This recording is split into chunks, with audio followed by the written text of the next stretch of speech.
Тимот вработени од секторот за урбанизам при општина Куманово со поддршка на надворешни соработници работи на проект за обележување на објектите од културно значење во Куманово.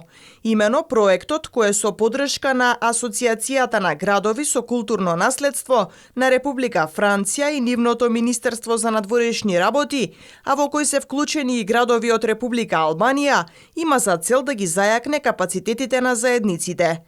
Се работи за инвентаризација на градбите со културно наследство.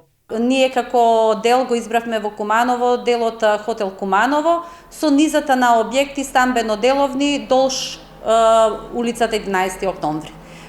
Тоа е едната работна група, втората работна група исто во која учествува општина Куманово е проектот за сигналитика, што подразбира поврзување на пешачки коридор и означување на објектите од културно наследство преку нивно одбележување со табли.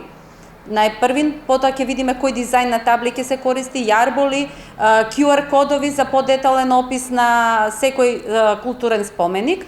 Сигналната патека која е планирано да заврши до мај 2022 година ќе се движи од градската џамија Хотел Куманово, Касапски круг, Занаетчиски дом и ќе заврши со Хотел Солун, односно улицата Иво Лола Рибар, меѓу Кумановци попозната како Нагорички сокак. Тоа е една патека која што ќе се користи како пешачко движење, ќе бидат одбележани спомениците на културно наследство со информации за културното наследство, од кога потекнува, подетални информации, QR кодот ќе ги носи до некои интересни приказни, анегдоти, се со цел на овој начин да го потикнеме и движењето, пешачењето, велосипедизмот во градот, која пак не е поврзано со планот за одржлива урбана мобилност.